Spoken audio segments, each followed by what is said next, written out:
Let's talk about the sexual harassment allegations scandal on Capitol Hill in Alabama, how all sides are dealing with charges of hypocrisy. Senior political analyst Brett Hume joins us tonight. Good evening, Brett. Hi, Brett. Your thoughts. Let's start with the first one, which is the first piece that was James Rosen and Nancy Pelosi's defense of John Conyers. Well, I think Nancy Pelosi's defense of John Conyers was almost incoherent.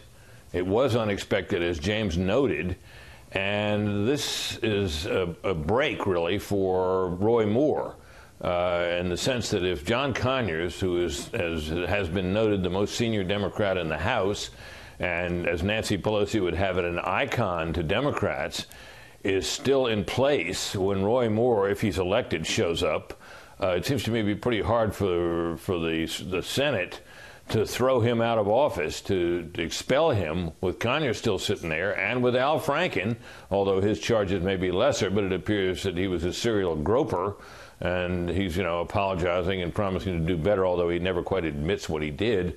Those two guys are a bit of a shield for Moore, assuming he gets elected. Remarkable. Let's talk about that Franken appearance today. You point to what a lot of the reporters noted, which was never really got to agreeing with the characterizations of the actual allegations. Yeah, it's a very peculiar thing to be apologizing and talking about, mistakes without ever quite acknowledging the nature of the mistakes. I mean, what he's been accused of doing is pretty straightforward, that he was a fanny pincher and a groper, and that this happened many times, and he was, kind of in the habit of doing this. And he talks about, I take a lot of pictures, and, I guess in one interview over the weekend, he talked about how, a lot of things can happen in crowded situations, he said. He won't ever really quite come out and say that he did these things or that he remembers doing them. So it's an interesting situation. He comes out, he answers questions up to a point, and apologizes without ever quite admitting the wrongdoing. It's an unusual approach. I don't recall seeing it before. Yeah.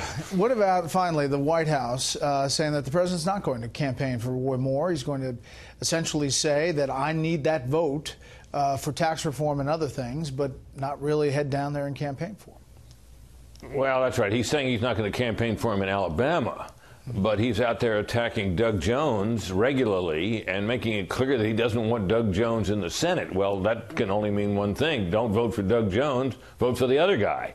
So, he's supporting Roy Moore one way or another, even though he may not be, giving him a full-throated endorsement or going to Alabama to campaign for him. Trump voters in Alabama will be under no illusion about who Trump would prefer to see, and that's pretty clearly Roy Moore. So he's kind of campaigning for him from a distance, but unmistakably. Yeah. Brett, as always, thank you. Thank you, Brett.